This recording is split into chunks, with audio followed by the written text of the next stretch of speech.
ho adesuafo mienu no ye de wo mo akwahye polisifoɔ nsa ne nyina no wo mo kyemu a eye wo mo house master and wo matumi ekosiu na bo ewo ho no mo saso ena won sam foforo no ye bekɔ ho masuamu a eye nuts Jumeko no de atudwa say be ya GS on fam bra no hodo na mfanhye wo monsa na wo mo entumi mfanhye nkwala wo mo ewo edisuama wo mo agentity na yebekɔ kopie mo ewo abugri eno no ewo pie mante mo amanbo efuor mo no eba ne kyeremu akromfo techia mo abi no wo mo etumi abono manato anananom ewo nsiedo we ne nsam bebre ene aboabo na ode besom se no numpa mu kase ebo aseda no enkonfama RKM Ghana Limited wo mo no mo boye chi dompa me yede nsam ningna no ede ba besom bombode pa sa won sasa won nsam ningna no wod bedan RKM for no matumi aboa saso ene mo di tudwa se bosumi ewomi awie pepepe akabaye ndefo amiansa no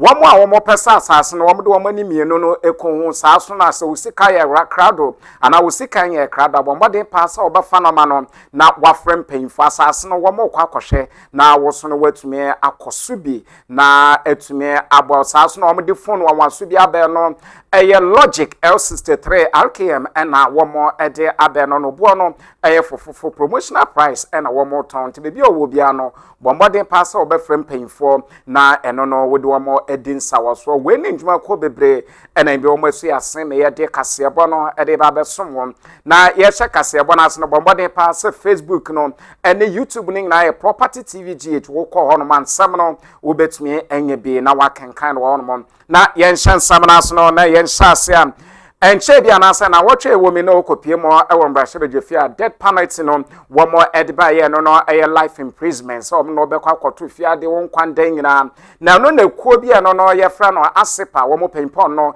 na oda no eye yewura Thompson ede atudwa so wo hwe sai ginan ya eye mbrahye begefo no wo mo asi na ebeboa pa sensan ko bi ye bone a wo mo ebekuno afi atiasefo asase so no na the methods of punishment under our Criminal and Other Offences Act at 29 no Parliament amended at 29 no a death penalty every month. I must say Ghana court to be anywhere a bit near sentence will be to death. Na woman so family almost that death row no almost sentences no converted into life imprisonment. You did say idea as a step in the right direction. Young human rights organizations for quite a long time. In fact, since 1991, Ghana court one na NIPA 164 when that death row. So and I say your sentence you to death now we say or minor you come as a form of punishment. But since the last sentence was sanctioned in 1991, since 1991, my opinion was signed death sentence now say execution. Since 1991, NIPA 164 that's a good death row or more change said that pro or maintain be bar or no or get death penalty now the establish a class as to say you come and no and na na human rights organizations na you come up and my start a very strong advocacy say death penalty no said the enya dia a factor say or minor, the cow minor, I mean the state as a country, ever sanctions against Kumobi. You did say, or minor, and that's a good example. And Mantuamo for say, Sebi, Obi, Ekumobi. Now, or minor so chase and pano. Now, or minor so cum sani panubia.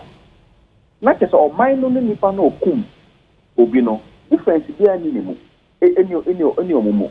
Because the same life and the state.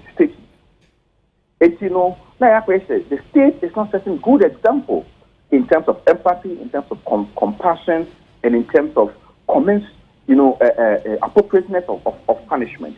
I also state that the offenders, in accordance with the Criminal and Other Offences Act. It is our normal way in our can be and a man in United States I was a death penalty, a trim. Namia Yadom and now no parliament. I amended the at 29 a death penalty in every. And to that one point, I say, the Apostle Bucket here at the parliament, especially to the Speaker of Parliament, Right Honorable Aban Kingsford Badge. On the Speaker under his tenure and at death penalty, under the tenure, the death penalty, every hope. I think most of the brilliant laws I am on mine, under his leadership, a lot of the laws, important laws are being passed. And see, I feel so.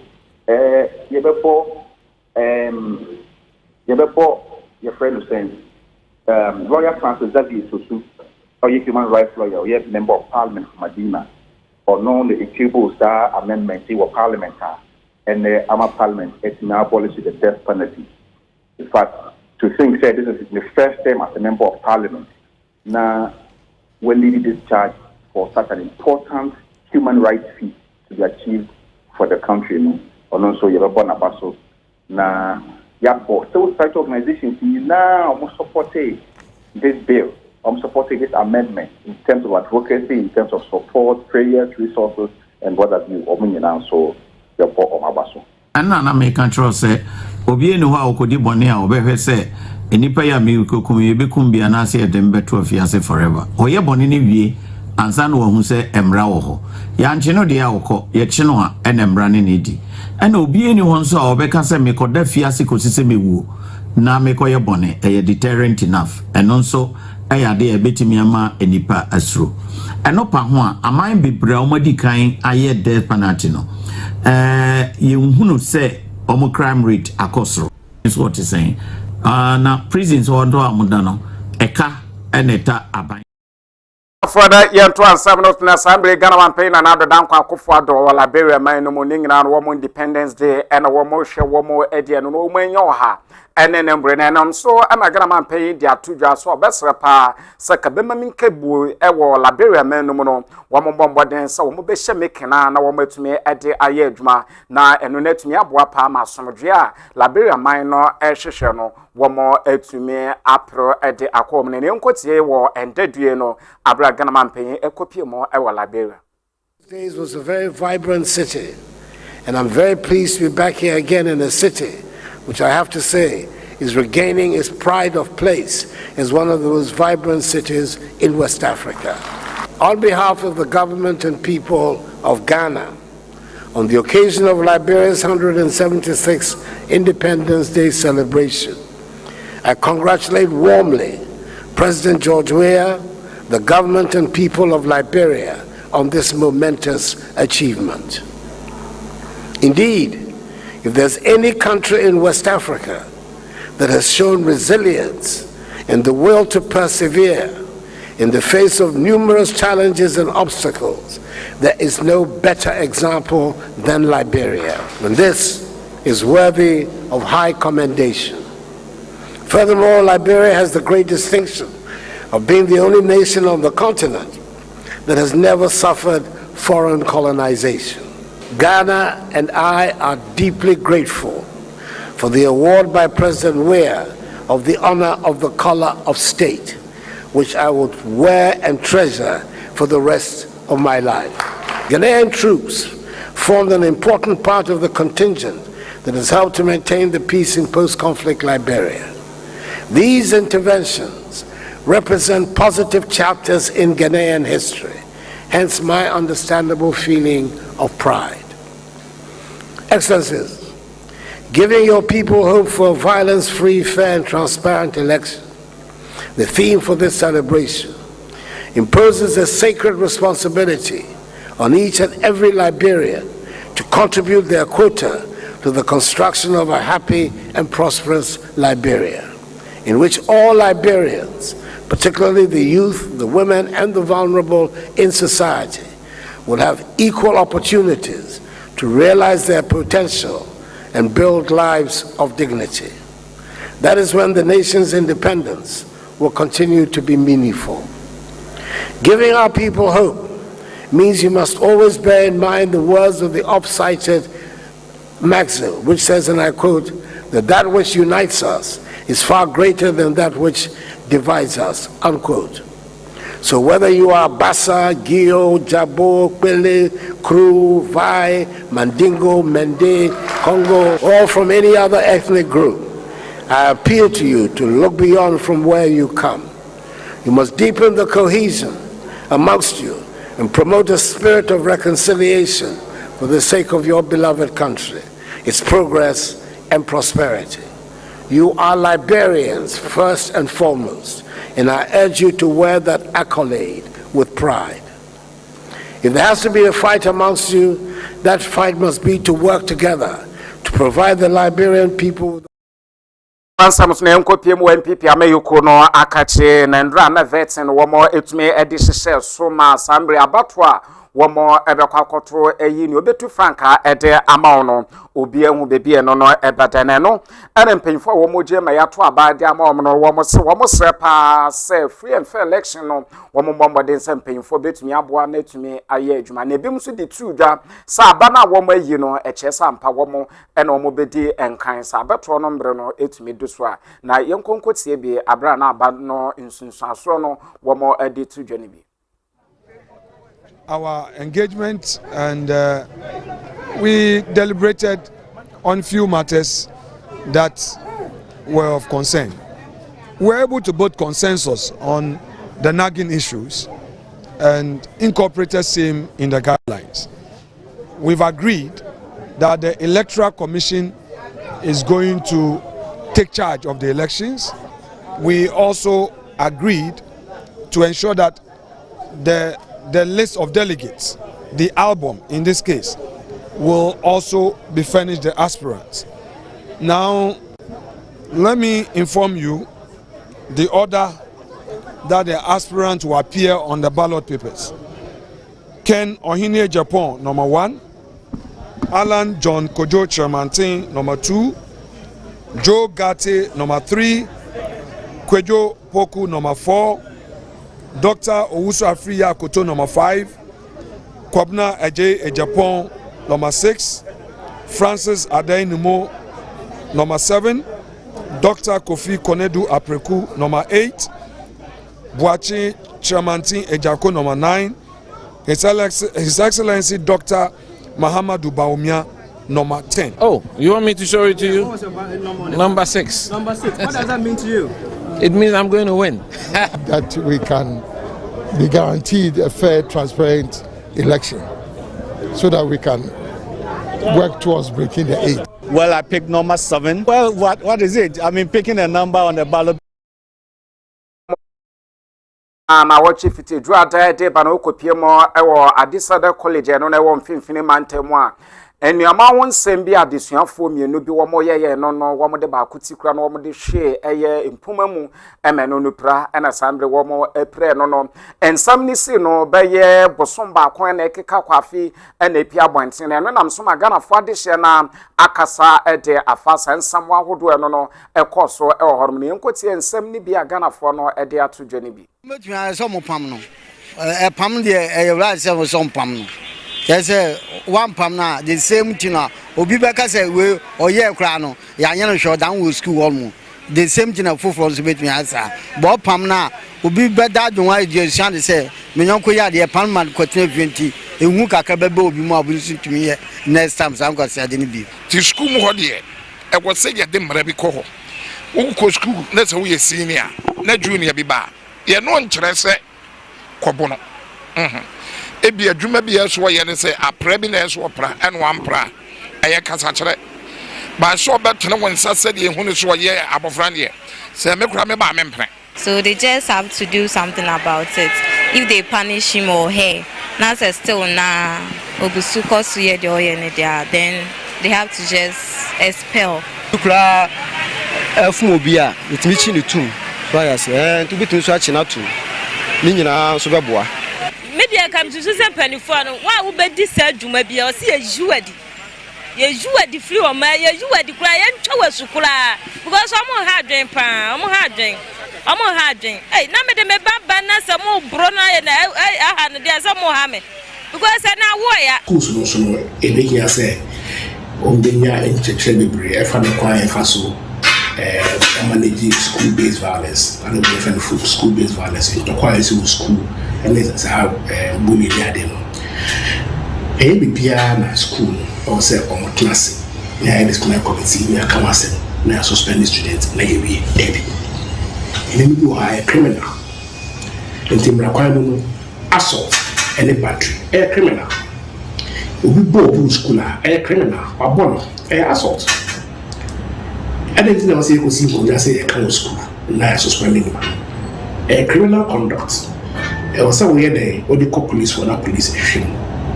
Now Fred now for trying say we need to school or no be abon but in the police school in the best genius for say thinking in krata I friend case management protocol for school based violence. Thinking say krata ni bi no ma he must say na sa Osafo yanto ansam no so na da so jemo ewo nhumesua mu asansam ye ekoso ye wokopie mu ewo wa technical institute no so wokopie mu adesuafo mienu ena sambe wo makodi aposifo akukomu ni na wo mo chemu achechire ni bi ono no wo so house master no no owo empatem ho mo hwe suku no so no sa adesuafo yi wo matoto mboba ede abono masambre no nani ba kokra no enke kayame nkwa nka sambre apai kra no nam so emeyata sa adisuafo mienu no ekodi aposifo akokum no cheche ni no akasa ni nkoti ensam ahodo a ode atodwo ni bi and then ask him to go and change and be like a normal student. That was all that transpired, and he agreed to go in and change. After entering the yard, he was resistant to do what I asked him to do. So I just held the shirt and asked him to hurry and don't waste my time here. And all that came from his mouth was, "Master, what do I do? I don't like it." I said, "What did I do? I only asked you to go and change the improper and wear your uniform. That's all." Then we're walking on the pavement blocks. Then he went, "Oh no, nothing."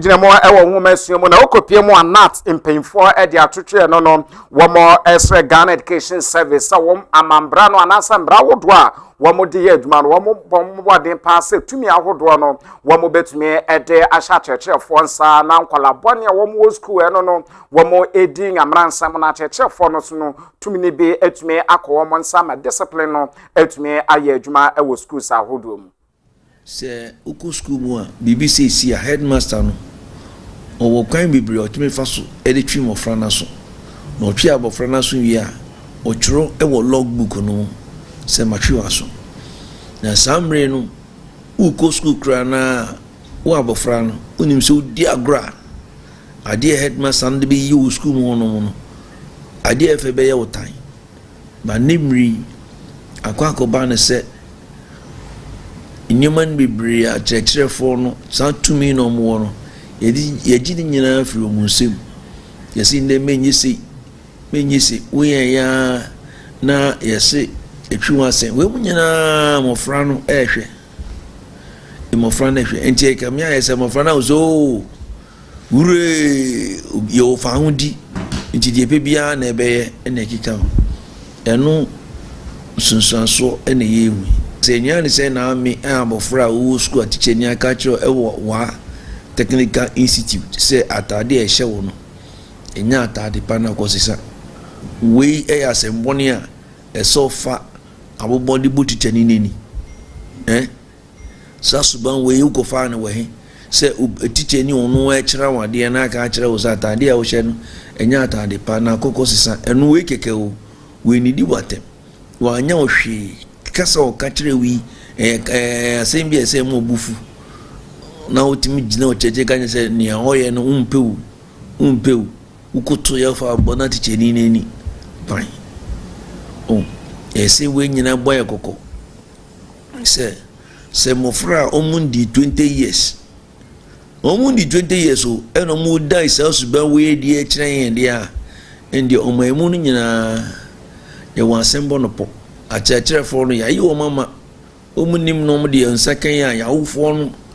So when that happened, that particular student have got a very close friend who was also in the dormitory. So when you saw that, he also wanted to run. The students wanted to grab him. Not knowing he was having a scissors in the pocket, he removed it and took one of the students to hand. So we have to pick that student to the police station. As we speak currently, the students are at the police custody and they are going through investigation.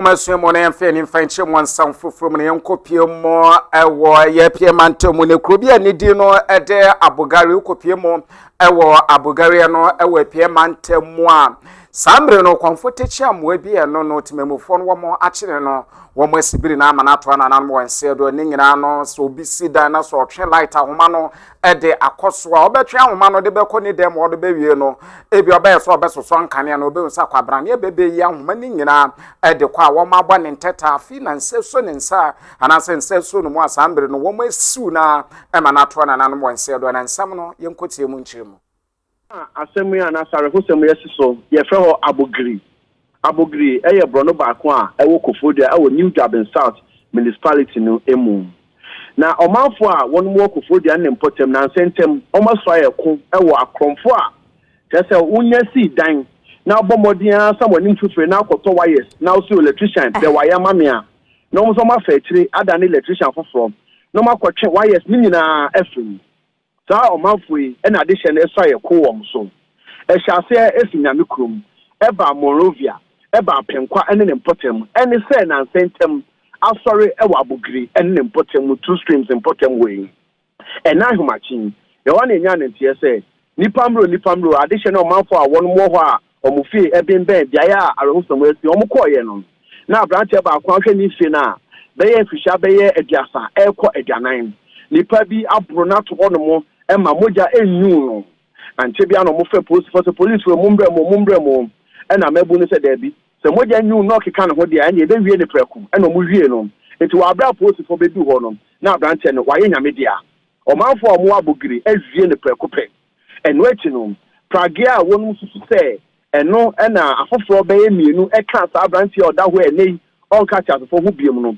eka no ho pragia no abogiri mrantie etwaja to mu se dwere be ehye no kra eno echi no why sa wo mususu se sa abrante ni afofo mienu omo de omo ho akangura no ekowi aye no omo asesa edigu abrante ya waye nyame de aye ehun posifo a won mo ajeso enne potem Kofodia abohwi ebepie mu abogiri ha omo baaye no na abrante ni da ho afi why se egu honom ena omo tebiri ne akopie eye Kofodia aban ya asabia baby a omo krai mu ehwema ese posifo ye etrese ese omo sha ase abrante omo nim baby ofi ni din ene nipa eka ne ho a ombaye bibi ewa abogiri ho a adesia ne omanfo mabuntutu no afa ne se oye kronfo na mom omususu se ampa se why gu ne nsa egu ne ho na nipa bonifo aburo na na se mabu ni bi aburo ne se oye kronfo no de ehwemu ana posifo ebeye nti no ka se posifo che se ehwemu eso mo ye wasem no omehya ase aye ehwemu e wasem nti no ka se de ade a ebetebri emu no e de akopie Kofodia aban ya asabia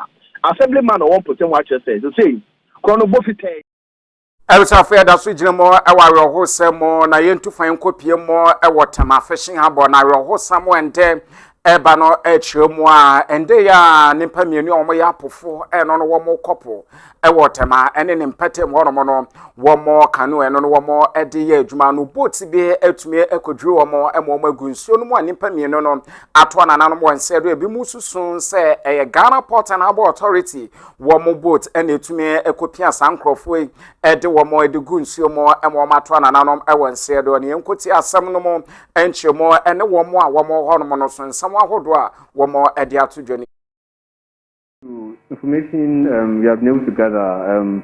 It indicates that at about 4 a.m., roughly between 4 a.m. and then 4:30, some fishermen had gone to sea ahead of the Homo Festival this year, and they happened to have come in contact with a tugboat, which initially they were describing as having belonged to Ghana Navy, but upon going further, they are saying that should be for Ghana Port and Harbour Authority. So, as it were, at least as at now, they are unable to establish whether indeed that was actually for Ghana Port and Harbour Authority. But that the incident actually led to the death of 2 people who, as we speak, have been picked up for to be preserved. Let me put it that way, by the police. So we have also been speaking to some stakeholders. In this case, we initially spoke to the one in charge of night operations at the Kenum Beach or Kenum Basin, the person of Yasser Arafat Ali, who tells us that the fishermen numbering 12 victims in this incident, but then they happen to have been rescued by other fishers who were around, who only got to realize that 2 of them were so trapped under the capsized canoe, and these 2 unfortunately lost their lives.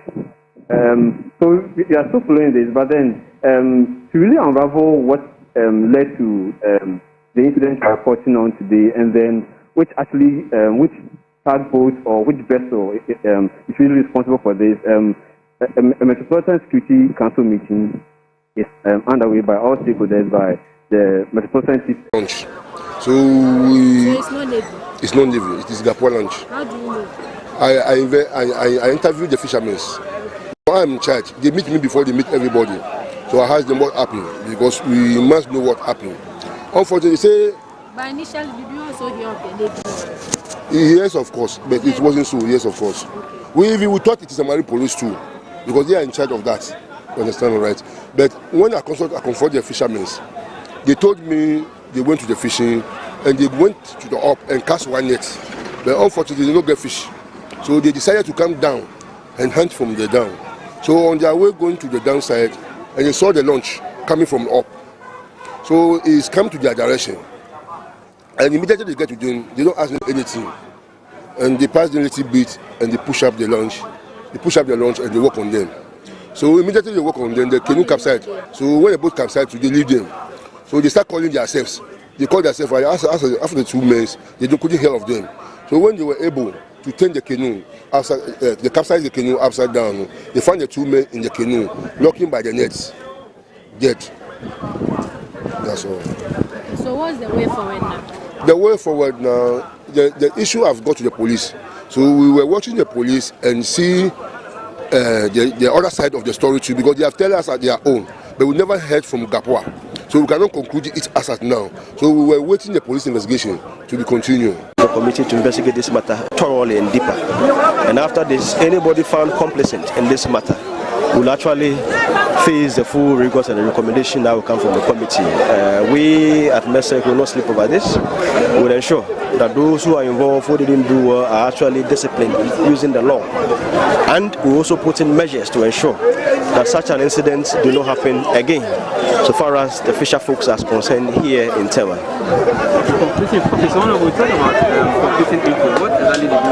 No, like there are different accounts. One account mentioned security, one account mentioned GPH, different accounts. And I really want to get it from all of them so that we can understand clearly what happened. And once it's clear exactly what happened, then we can talk about it officially. For now, it's a little bit premature. If I have to see conflicting evidence that I have, I can assure you, right after the MESEC, I'll grant you an interview so that I can brief you properly on exactly what happened. Okay, so what about the bereaved families? Yeah, so from there we'll move to the bereaved families. We will commiserate with them. We'll let them understand that it's unfortunate, but we will not leave them to this.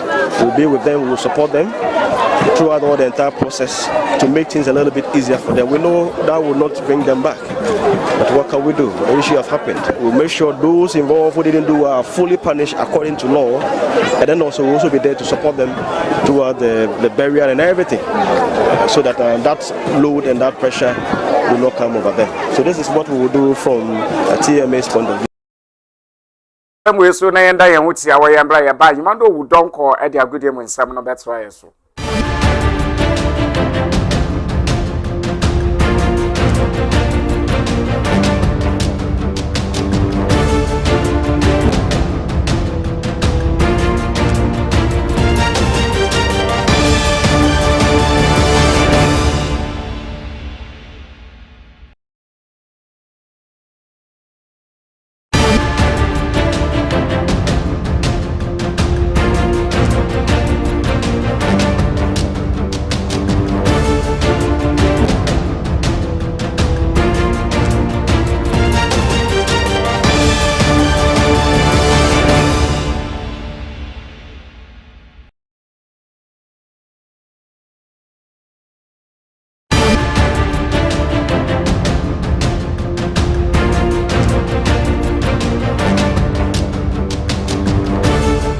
Introducing the next leap in technology, the all-new Logic L63 4G smartphone.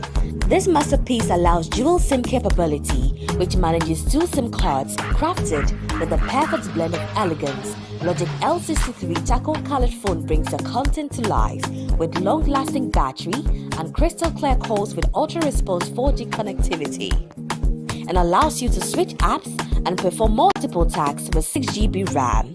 Say goodbye to blurry shots. Capture that moment with advanced camera and 256 high phone memory.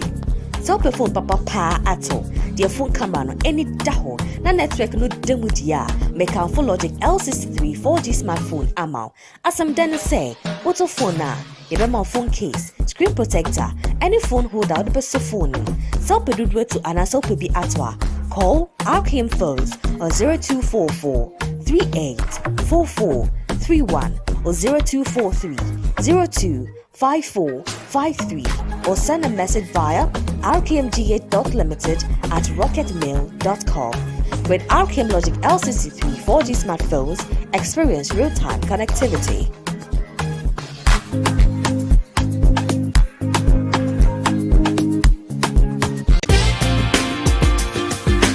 Wow! Beautiful wardrobes, world-class kitchen cabinets, great dining tables and chairs, and the bed! Amazing stylish doors. Kwabena, where did you get them? They look imported. These are some of the handiworks of Woodtech Engineering Limited. Woodtech Engineering Limited is expert in kitchen cabinets, doors, dining set, wardrobes, and beds. They produce these items by using quality wood products such as redwood, mazonia, odum, walnut, and afromosia. Go to Woodtech Engineering Limited now at Latabi Okoshi, close to the AMA office. Call Woodtech Engineering Limited on 0500-564-971 or 0545-996901. Woodtech Engineering Limited. Authentic finishing, our hallmark.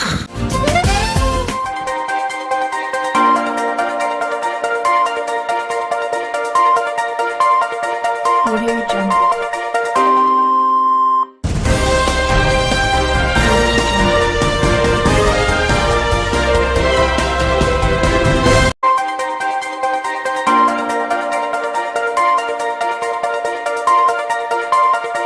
Audio Jungle.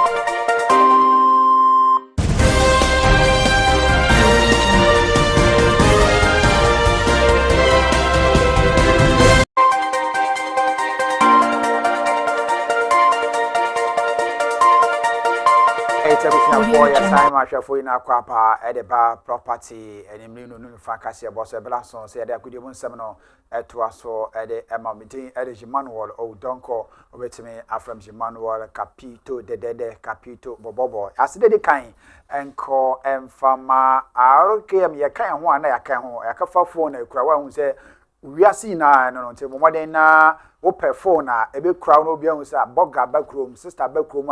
For any chemo war RKM as RKM phone akafa bande bisa ho se wo phone e crown no odi twamfoni a etesɛn wo phone e crown ntana me na wo na etesɛn na akoto phone fofo crown box ni me ba na hihyimu abusia RKM je odi ana odi asɛn hwe echi kwan e odanso man matai ko pharmacy na woni RKM be din komo se open dodo so etu a no so woni mpenifo din komo a eno so beboa na bibia so atimi akọ nanim aseda toso bi no so enkonfama anti-mercy ono so de obanya abote dwudwa kama na bibia so atimi afa ntoma pa efra ede ama ono de me se on susu do hia sa picture na se obefre no 0550711246 0550711246 na one anti-mercy fashion so edin kwabusia uti mi atini se woye dwadini se woye oba woye berema na ope eniama hodo atu aton se ebiti se tin tomatoes ne angwa ene de keka kwabusia konwa ni se wo Ghana ha ana se wo amanone na open dodo atu aton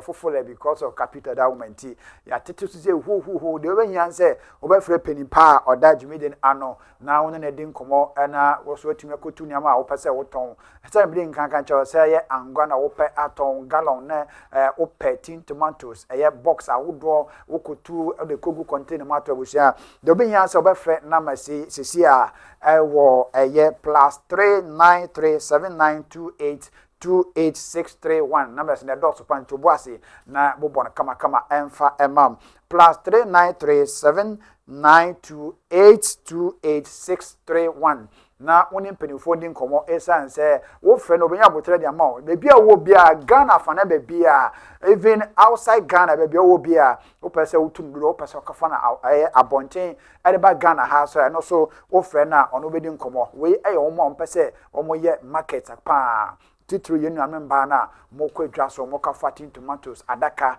moka fa wodo ani achiema angwane de keka ho na adaka no fe na maso na that TV no so no plus 393792828631 na oni peni pana ni nkomo na market no so bibia so entimi enko na busu ebe shan sam na de a na ententem so na onim no as usual journey with 1,000 kilometers begin with a very first yan shasi afa ni enche with the transfer update and no na di ahim was European asem kete shasi akopie mo Paris Saint-Germain Abraham Charity de Marco Verratti we say na ne pay na betumi so do ani achiemo the Saudi Arabia teams how do na di na China reporter ebobo ebanes Abraham Charity say no likely say Abraham Charity de Marco Verratti betumi akọjọ bo kwality de Naji ho na sika be piem no Paris Saint-Germain for pe 30 million euros efi team na so na be Abraham Marco Verratti so betimi akopiem the Saudi Arabia League na bibia so etimi according to twetwe guso we be by the close of China there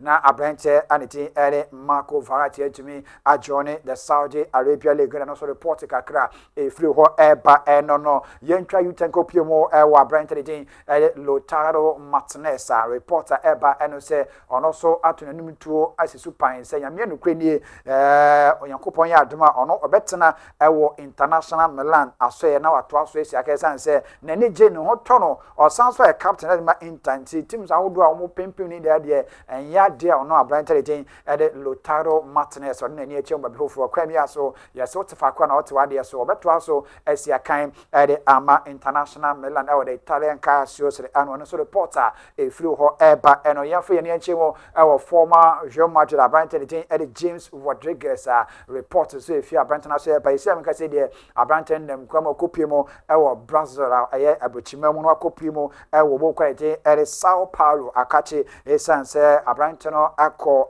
mfinhye bako say Abraham James Rodriguez no ono so kwakoto an bomo so Brazil abochima no bibia atimi afa ne toma perfect isi am ka say de enche na Abraham no lande Brazil abonten so na bibia so etimi akọ ne da ma Abraham James Rodriguez yemfi James ya fe ne enchemo AS Roma right Jose Mourinho asoye report so eba and say Abraham Renato Sanchez report eba and say mo epese Paris Saint-Germain eja Abraham edema bo kwalite AS Roma the Italian castles and no so report kakra free Abraham Lautaro anase Renato Sanchez asoye eba and also yedemo nchemo edema live Jumiden so na yemfi amfe ne nchemo Abraham Luis Suarez former Liverpool and Udwani Achim reporter eba and na bo kwalite Inter Miami and some na mfamo say na Abraham ya ho be kona no na mchemo eba Abraham Luis Suarez and ya de Abraham no odnani achim Inter Miami san say Joe na ntumi amfa and also collapse Abraham Luis Suarez so obeto so esi akan na bibia so etimi afa ntoma pa efra oyafa ye ne nchemo Abraham Ferran Torres so reporter eba and so on so akan edema FC Barcelona the French league and I say the Spanish La Liga Santander na branch so that betu just say this summer transfer dey oni ba bia akọ ni na say Barca de na ne je ho and nti ono so na Barcelona bo ko na so ye na wato so esi akan the ama FC Barcelona no so nsama abante de Ferran Torres ono so si akan and ma Barca no or the Sansama no or the Atuga abusen ko piemo wo bo quality the AC Milan na branch de Samuel Chukwueze or ye Nigerian branch na we si Academy Villarreal reporter ban say America say AC Milan one branch anything somewhat Chukwueze every contract and come sika pm no 20 million euros plus 8 million euros above quality at Milan for Kama Villarreal branch somewhat Chukwueze so to me join AC Milan ho abusia yemfia monone na fe yensi for ne monitor dia na unime se ne diabetum no yese diabetum bia ye se papo se bonio eto fanasana fast dama yankopa wati ase na oboase Ashanti Gold ana international allied issue a ekone na mframomo mfinhia mienu ni Ghana Premier League akoto dwa player Jenipo no akobo ball out in the net mu na Ghana football champion for Twin Ash Gold na bo kwanetani international allied aso se na beya Ghana Premier League division 1 no yenhu sa two teams ewo mu na no ana ese no kase wani echemo the court of the court of arbitration for sports FN CAS as a Ghana Football Association say yamia no krenie o ma Ghana Football Association order say Ash Gold and international allied and 90 baako baako 21 players are Ash Gold international allied omkosi akan Ghana Football Association pen for ede asotwe mom no CAS say one more play bia $345.77 engudu bottom we dey unkwama de papa we call them oboase Ashanti Gold and international ally we a compensation a CAS HS the Ghana Football Association and former Ash Gold international allied players one also ekodi senior ye the sansen kwato am so no and the court of arbitration for sports e the sansen na ba odu eni achima Kumasi Ashanti kwa branche Odweni echimo kotoko abrante no so tumi ebi ohana ya asem ketwa yes abrante de nati on also ejim de ne we ensama the court of arbitration for sports on also de munchema ba ajgo ne international allied obotombe de yes de besi bia what you say simlante no CAS say the Ghana Football Association for emphasize kano emfama emlante no bibia so entimi enkobusa we so na begina na me de agudi ensama no is live on Property Television so asedan koma RKM group of companies phone no kwajibi endra amanfo fi beji phone bi de abusia wamba wo ya kachi beji wo de na fa compare phone a wo de ukura no internal memory battery protector yanto box ni na him what you say umpewe na opede RKM de wo de RKM na wo de asem bra danso ma mateko pharmacy na beje wo de sara so na antimesu so say wo ba obedwudwa atale na bibia so atimi akonenem se na bin kankan no se wo pe se ukotu ni amaton se ya manone ana Ghana ha na wo pe in boxes abusia akonwa ni nie do be nya ne se wo be fe telephone number we na amanone be bia wo bia wo pe se wo de ba Ghana wo Ghana ha na opese otundudu oton adaka mu boxes abusia fe na mai sisi entwentwa wona ase +39379282861 +39379282861 na woni penipa eni komona so bibia entumi enkon me dey de Emmanuel Odonko wetimi from Emmanuel capital over to before no de kasebon de aka no atoa so e de amai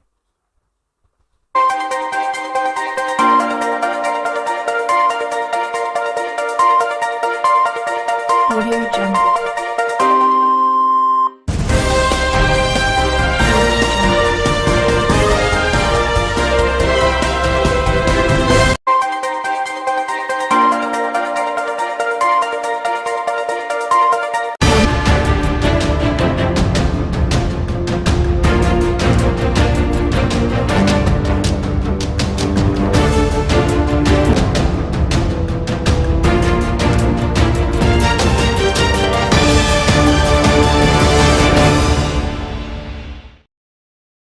First time I'm na akwa ba na ebeda imando wudon kwase pass ode agudie mu nsem na ede abesom ye wo no mu mpam kase ebo no so na yenkowie kase ebo ni nyina no yemfa ni mfanche mu wo bi man so na yenkopie mu ewe bibrim hanom na ye kɔ ne German no mu na ne German no kopie ro ma wo mato abayi o mampanyin so mampanyin no hwe na ontena kundwa so no ntoto nyoma emfa ma o man no eye mampanyin Mohammed Bozoum na sandra man boyfriend no no eba no kire mu asrafo bi mu atuma akwa yeku pa emo meto mampanyin no ene ne efe ekundwa so na yenkɔ ne German no mu na yenkɔ hwe ne ekoso ewo hɔ no mu ne bi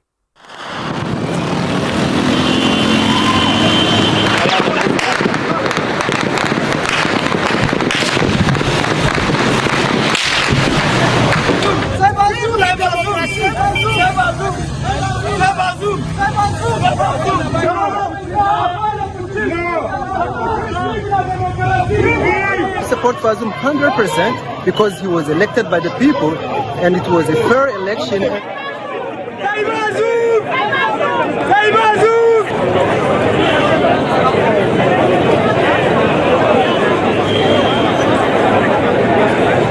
Nous, forces de défense et de sécurité, réunis au sein du Conseil national pour la sauvegarde de la patrie, CNSP, avons décidé de mettre fin au régime que vous connaissez.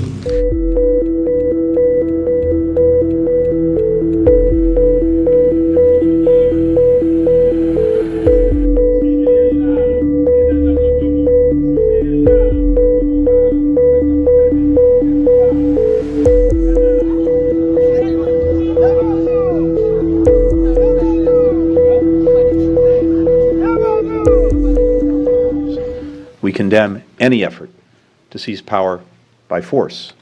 We're actively engaged with the Niger government, but also with partners in the region and around the world.